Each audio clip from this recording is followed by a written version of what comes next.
Alrighty, so this is going to be for those Geminis in June, the beginning of June, the encyclopedia birthdays, know your birthday, discover your true personality, reveal your destiny, and a ton of other fun little facts on a page or two. So we have the birthday of anticipation. The only way is up. People born on June 6th bring an aura of excitement and anticipation with them. They are the people who make things happen, and others sense this. They have progressive ideals and work steadfastly to make them reality, often gaining and following with their commitment to improve lives.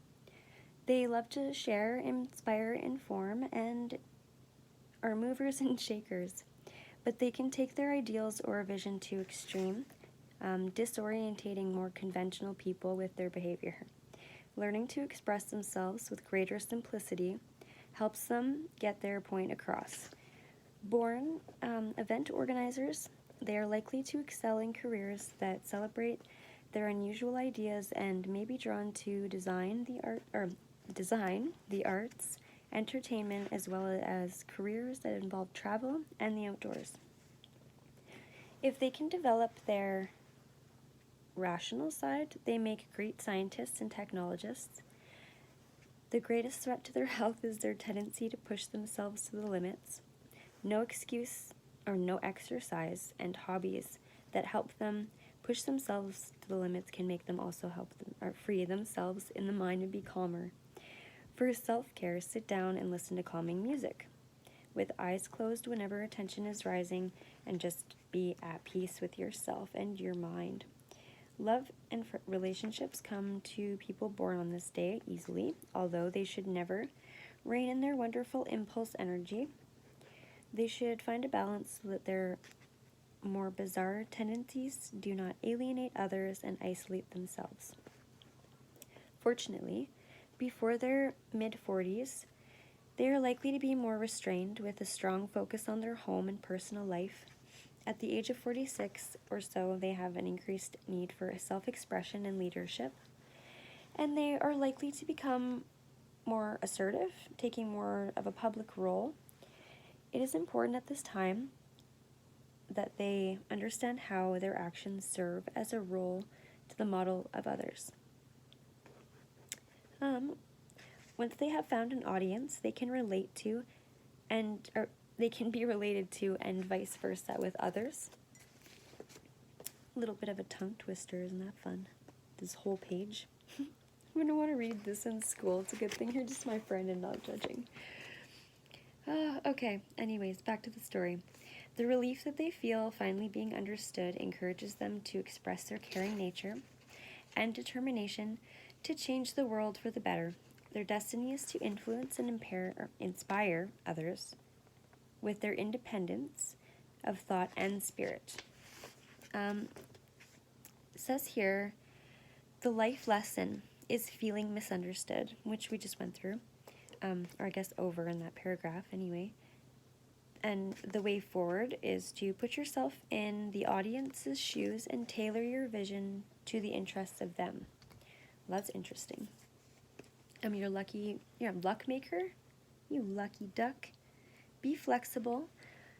Lucky people are driven and focused, but also know when to adapt. See, that's important. I feel like a lot of people are just, they're only good at one thing or the other, so it's an extreme and there is no balance, and therefore it doesn't really withhold for a long period of time, or, it doesn't fulfill you for a long period of time either when you're in that state. Okay, we have our moon. So potential is exciting, idealistic. Well, those are two things to have for everyday life. That's not a bad thing. And the dark side to you is extreme and misunderstood. So it just reminds me of coming in hot, that's exactly what it would be like. And that's okay because I'm like that too, but I think you're better at balancing that out than me. You have more of a filter. Tarot cards, lucky numbers, and days or colors. So what we just went through, there's little blurbs in here where the moon represents your house of emotion and shadows and stuff like that, and more of I guess the darker side of you, which would be the darker side of tarot in those cards. And then the other side, like the exact opposite, is the sun. And in tarot, that means like that's the end all be all, like the holy grail, other than the star and the Ten of Cups. But we have the Lovers, and that's a good card. Where do you go? 3, 6, Wednesday, Friday, orange, pink. And then Born Today.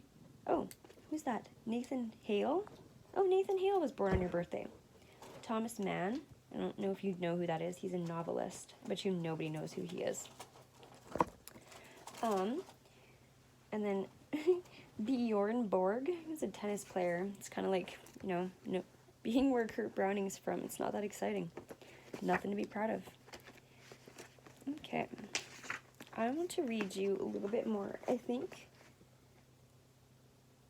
Okay, so they have things that are just like based on your zodiac sign that like open up to walking into the days of your birthday of the month, if that makes sense. So Geminis are extraordinarily versatile people. As the first dual sign of the zodiac, they have no problem doing different things at the same time. In fact, they often prefer it that way.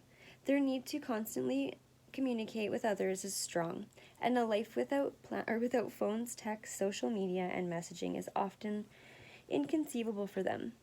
Highly creative, but impossible to pin down, people born under the sign Gemini can be both infuriating and frustrating, and delightful and refreshing exactly all at the same time. You sound like again, a whole big old storm coming in with a rainbow at the end. Personality potential. This should be cool. It says Gemini's ruler is Mercury. The witty and light-footed messenger of the gods is in ancient Greek mythology, who traveled across the heavens delivering messages to the humans. This explains why people born under the sun sign are often on the move, eager to gather new knowledge and experience new things. They take great pleasure in knowing a little about a lot, although not a lot about any one subject in particular. It's not confusing. And live by their motto. Variety is the spice of life, but you better only get it out of one cupboard, you hear? One category. Anyway, Geminis learn through imitation. They are highly versatile, and anyone who makes an impression on one of them becomes their role model or mentor. Isn't that sweet? They are natural communicators and can often dazzle others with their charm, wit, intelligent humor, and charisma. They pick things up amazingly fast, and if you put a Gemini in a new group of people or a situation, they will blend and adapt quickly without any trouble whatsoever. One of the reasons that they are so readily accepted into new situations is other people. They are genuinely curious about other people and seem to always know the right thing to say, as well as being great stalkers, great talkers. They are also charming and seem to have more than their fair share of good luck. Horseshoes for days. One of the reasons they are luck magnets is their cheerful demeanor, willingness to experiment, and firm belief that one door closes and another one will open. If they can't find a door, they will try to enter through a window. Their quest is always for new perspectives or alternatives. It can oscillate from genius one day to scatterbrain the next. I'm the scat man. Anyway, hence the duality that defines the symbol of twins. Staying with the theme of duality, Geminis can do 2 or more things at once with the greatest of ease. So, if you see one with a phone in each hand, don't be surprised. But it's not just multitasking and communicating at which these people excel.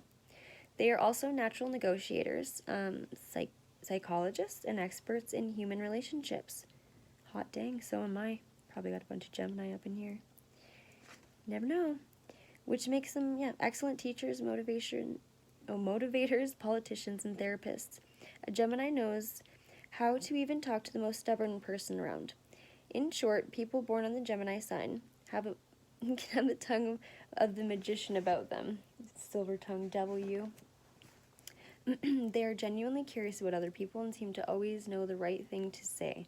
That's highlighted on here. What a beautiful thing, though.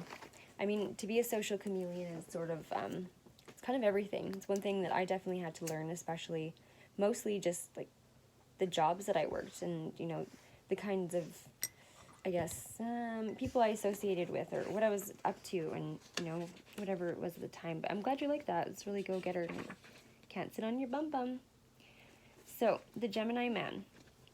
Men are born into the sign of Gemini, love to socialize, and may dress in an unusual way that makes them stand out.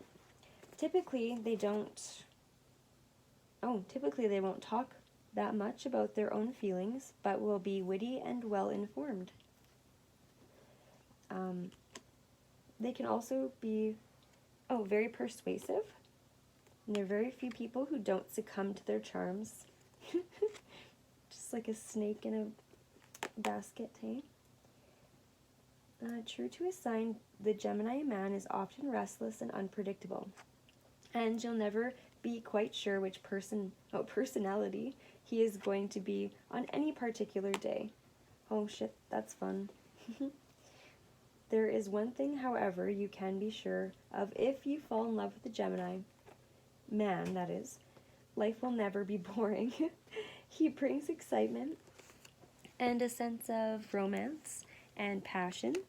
If you can survive his mood swings from being the most amazing upbeat man in the world to becoming the most morose and sullen little baby, you'll find yourself absolutely mesmerized by his incredible and wide-ranging knowledge. He will always remain an enigma, and there will be a part of him you can't reach or get close to.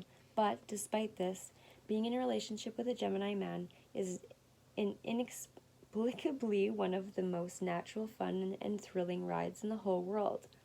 So, like, to sum it all up, I guess you're just like a suitcase of dildos, Cracker Jacks, fireworks, liquor, all this good stuff. And you have balance when you want to. That maybe is the problem, though, is like busting it out when you want to. The whole two-faced thing actually is quite fearful. Like, a lot of the other zodiac signs have a lot of, I don't know, there's a lot of shit talk about the Gemini, but I mean, every sign has its flaws and its beauty, right? But Gemini is definitely known for having the two faces. I don't know, maybe that's a struggle within yourself as well. It would be for me. And I notice it in other people in my life that are Geminis. Like my Nana, she's a Gemini. That's fun. We love each other sometimes, and sometimes we want to kill each other. Anyways, while it's true that the Gemini man has a tendency to flirt, this doesn't mean he will cheat.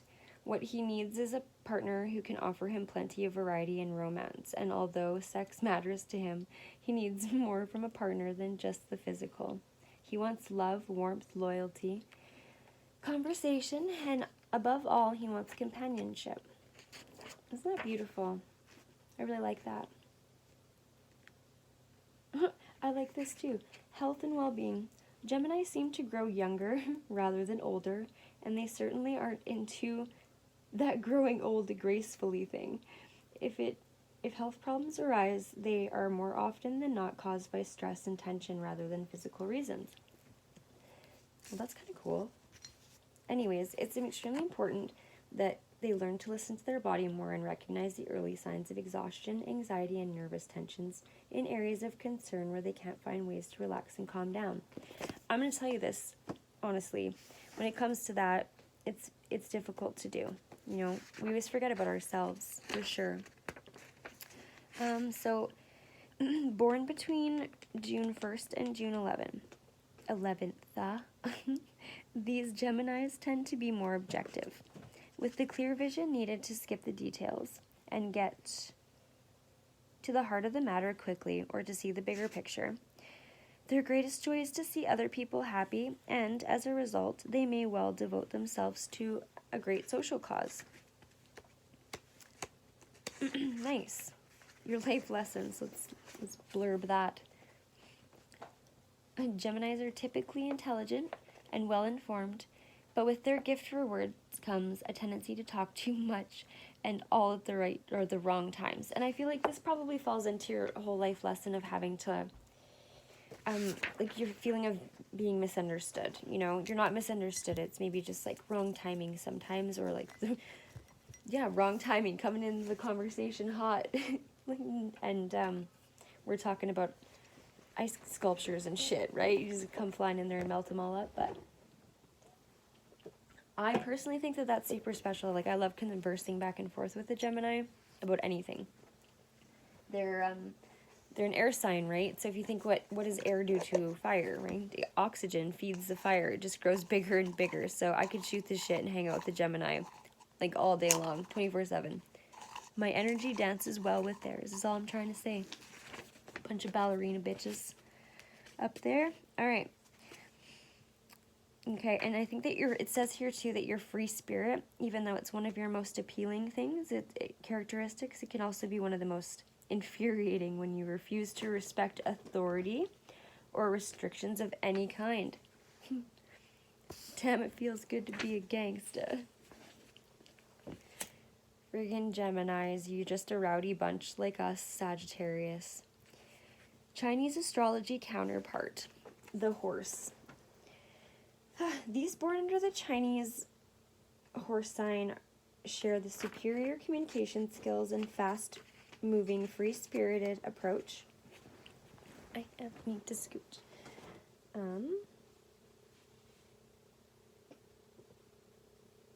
To the life of Western Gemini. These swift and noble animals live each day of their lives enthusiastically in search of the next adventure or discovery. There's nothing wrong with that. Blessed with a curious mind and a lively, independent spirit, a horse's enthusiasm for everyone and everything is infectious. They can be extremely charming, knowledgeable, and well-spoken, but their knowledge can often remain surface level only. See, that can be a problem because then people maybe think that you're being two-faced or not true, right? You're not being genuine, Gemini. But it's not true. I think people they really do misunderstand you. Just like me, though. And you know what? Fuck them. That's their problem. We have... these restless creatures don't like to stay in one place for too long. They are forever looking for new horizons to explore, not just the intellectually, but in all areas of their lives. However, once a horse matures and is able to concentrate their tremendous energy and discover within themselves the focus. To discover that within themselves. The focus, the discipline, and commitment needed to succeed. There really is no stopping, you guys, once you have that, in your head. The sky is the limit. Now, that's really funny because I have that tattooed on my neck. Like, a lot of this actually resonates with me. So, it's funny how similar that Gemini and Sagittarius are, but that's probably why they want to, throw down every once in a while. It's really hard for them to be friends. Like, it's kind of like a love-hate sort of thing when it comes to a non-romantic relationship, I have found personally. So that is kind of a bit about you and the encyclopedia of your special little day. So I will pull some cards now because, that's all what we come here for. That's the fun part. Okay, which cards would I like to pull? I think that we should do a pull of these here. Oops. These are called the wild unknown animal spirit. They also make a tarot deck, but I don't need it because I have this one and I like it better. Pretty fancy though. See? I really like the little slogan in the box. 2 feet, 4 feet, scales or hide, may our minds stay open and our wings span wide. And this is just like a really simple deck to use. I find it's really great for feminine or masculine. It usually connects with everybody's energy. And you absolutely love animals. So, how fitting is that, right? Pretty fitting. Okay, I'm going to scooch over a little bit here. Okay. It's bothering me. That light is, right on my... I need to move that just a moment. There. That's better. Sorry, it was just laser beams in my retinas. And I already don't see very well, so have me run into walls and I'm not even moving. Alright, what do we have? Messages for Cain. What messages, Spirit, do we have for Cain? Whoa! Apparently a lot. Okay. So normally when that happens, that means that you have a whole lot to say, which makes sense for a Gemini. But maybe that means that, you see, it just keeps doing that to me. I'm thinking that because Duck keeps doing that, you have a lot to say, but you're not sure how to say it. Or maybe you have something you want to tell somebody, but you don't know how to say it. That's fine. We all have secrets, you know, it's not even a thing. It's just like some of the times we're just either ashamed or we are not sure how to explain or don't think we'll be understood about what we're going through, or maybe we just don't want to tell anybody. That's fucking fine too, right? Like, everybody has to go through their shit at their own time. Everybody has to heal. Like, there's no... I find, like... And it doesn't matter. It doesn't have to be, like, relationship-wise. It could just be with anything, you know? Like, just cutting ties with stuff is hard. Things that we're attached to. Nobody likes to lose things. Nobody likes to lose anything, right? Especially not people, not relationships, not things that matter, you know, the absolute most to us. But sometimes it's necessary as well. You know, endings and new beginnings are important, but I don't think that that's, you know, that has a little bit to do with this read, but I'm not going to say that it's a relationship. I'm going to say that it's just like an intimate or love relationship. It could just be a job. It could be, well, you know, whatever resonates with you. Like, use your discernment. If it's your story, you can claim it. If it's not, let it go, right? Because then you don't have to wear it. Don't put a story where it doesn't fit, right? Just because the tarot lady says it. Anyway, let's see what we have for messages for you. Whoop, whoop, whoop. Okay, so I will take these and then put these back. So on the bottom of the deck,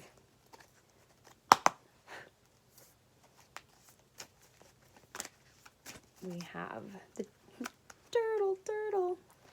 Okay, so the turtle is all about... The only thing I don't like about the simplicity of this is it does not have an index, and I'm OCD. I usually don't use my books, but this deck is... Every time I use this and I use the book for the cards, I actually find... I don't know, I guess... Because it's such a basic book and there's such basic meanings, it just gives me a little more insight or connecting to it, because every time I read the paragraph over, I find something new in it for every read that might be different, but it's still the same paragraph, if that makes any sense. Okay, let's get this done here.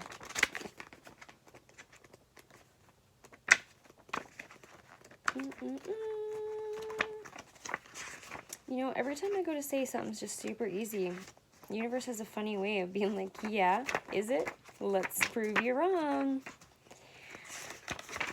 But, I mean, mind you, they do have this, like, categorized in the water and fire and all the elements. I could have looked there. Okay, so the turtle. Ancient soul. Grounded, trusting, at home in the self. It is wonderful to be in the presence of a turtle personality.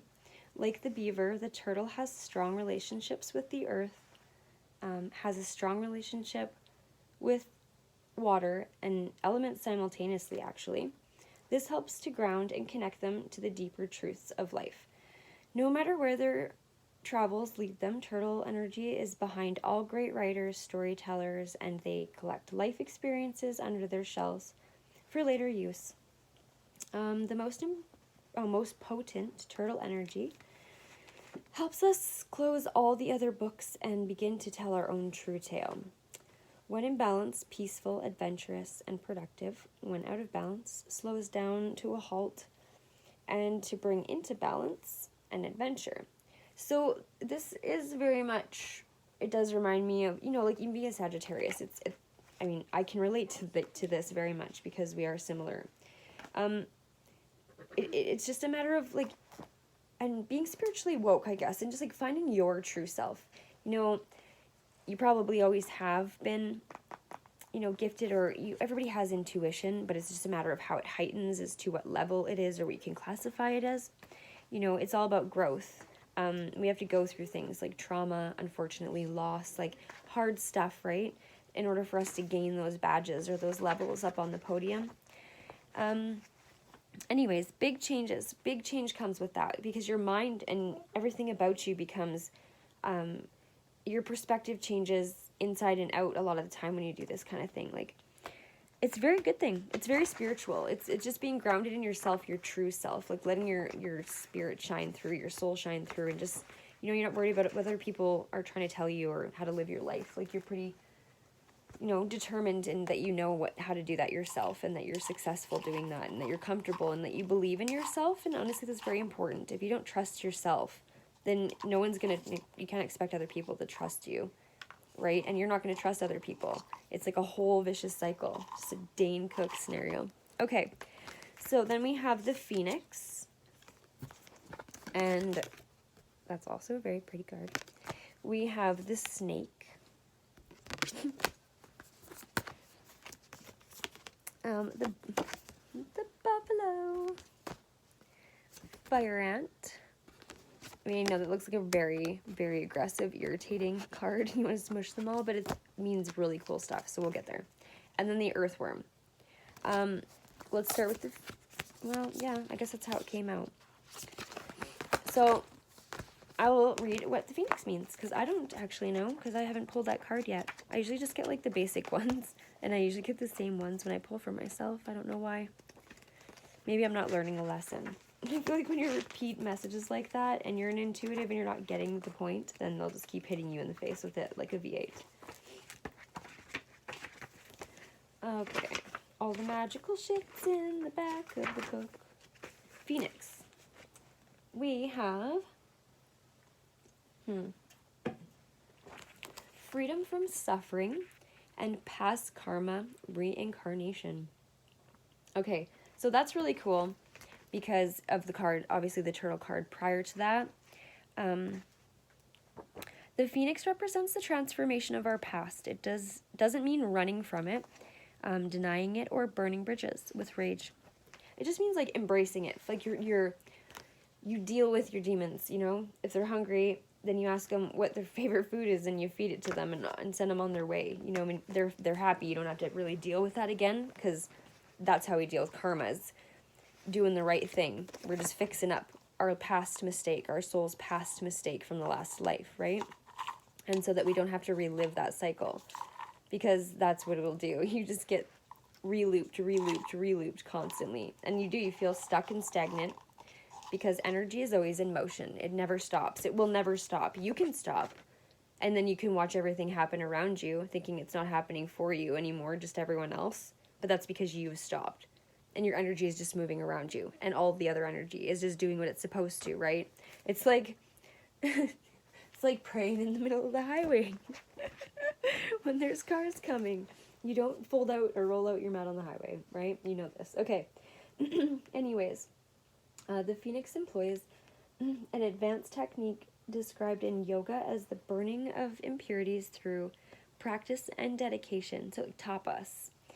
And no, not topless, and not tapas as in, like, little appies that we go to a little bar and sit at. No, like, it's a deeper, different kind of meaning. It's like an essence, right? It means to be fully engaged or dedicated, or, you know, you're just working on shit for you, working on you stuff. What else does this say? Oh, so the essence of the Phoenix is with us when we realize we have been suffering too long and something must change. So it's kind of like, I guess, the Tower card a little bit, if you think about it. We have, and that something must change. We take a stand and decide to live consciously instead of being driven by the unconscious mind and its long list of fears and aversions. At that very moment, the spark of the Phoenix is lit. And the great bird helps us burn through our baggage. We no longer run from who we are, what has happened to us, or what we've done. The stuckness and dead weight fall into the ashes, and lightness and clarity emerge. That's really important. Like, nobody these days has clarity, I find. It's just like up their ass or at the store getting smokes from 10 years ago with their dads, like an urban legend. But You know, it's hard to find that in people. It's hard to find a lot of these things that Geminis and a lot of other zodiacs, you know, just hold naturally. They're just instilled. You can't change that. That's really good to be fixed when it comes to that. Other than that, it's not good to be a fixed sign. So you're good at working through your fears and,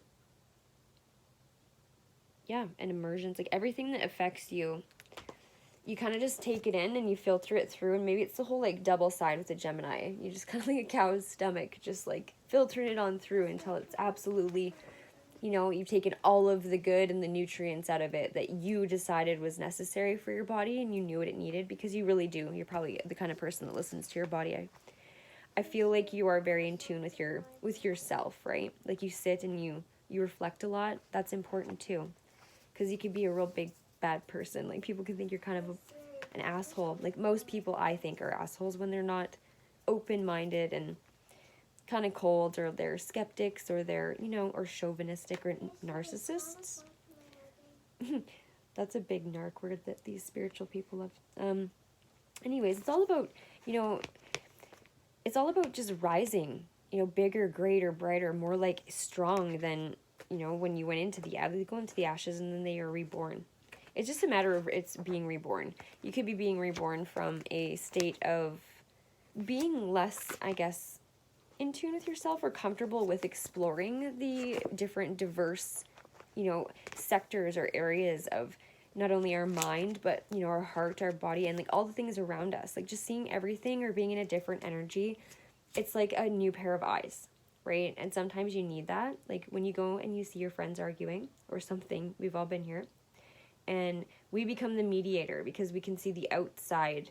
We're not in that heat moment, right? Like, we are able to see it from a different perspective from the outside. And sometimes I feel it's important for us to remind ourselves to, like, just step away from yourself for a second and look at it as if you were, you know, an outsider's point of view. That's what I was trying to get out. Oh my gosh. My throat is so dry too. This is not good.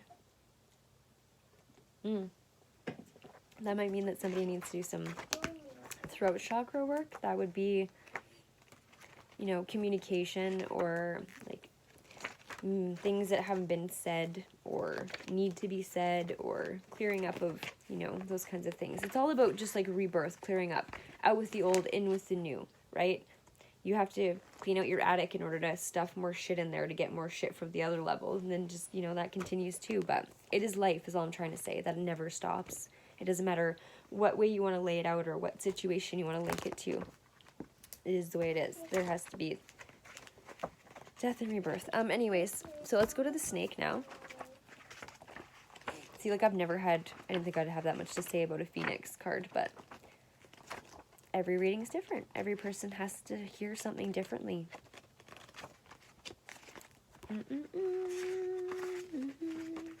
I'm sorry, this is a long video, but it is what it is.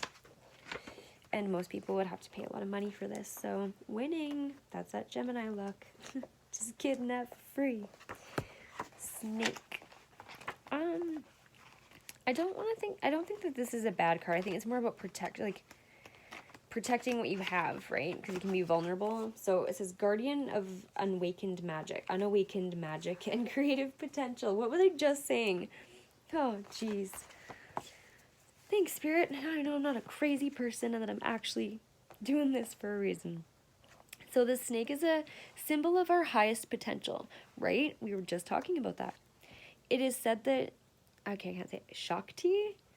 I think that maybe has something to do with our chakra, but it's just a different part or different element of us, maybe. It belongs in that house. Our creative life force, yeah, lies dormant at the base of our spine in the form of a coiled snake. I don't like that. I don't like that at all. You shouldn't either. Regardless of weather, this image rings true for you. It's well worth considering the amount of unawakened and untapped potential. I can't handle that word. Seriously, untapped. I love it. Anything that's ever been untapped is usually not referencing to that for me, but untapped potential. Oh, Within what would life look like if you woke it up? How can you stir it from a slumber? An experienced yoga or meditation teacher can lead the way. Make haste in, what does this say? The snake, make haste. The snake card appears when there is more time to waste. No more time to waste. I should probably put my glasses on, hey? Like I sound like I can't read. Like that kid off Billy Medicine. Today, Junior.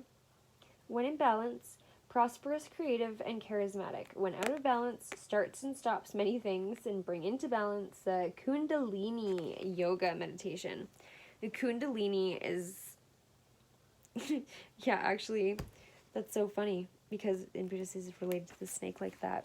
Get that snake rise into the basket, get that Kundalini or rising, apparently out of your back butt area. I don't know.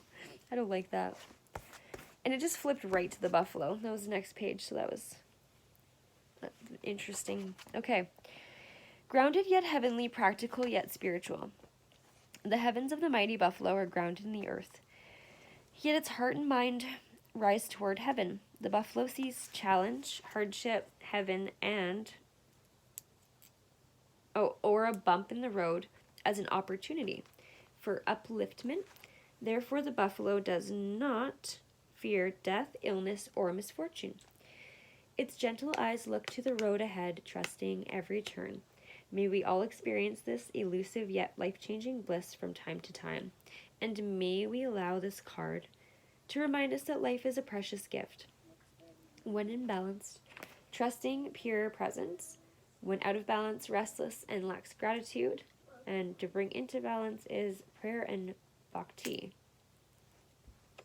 I know that's not a T. It's like meditation. And what do we have next? Thank you. Come again.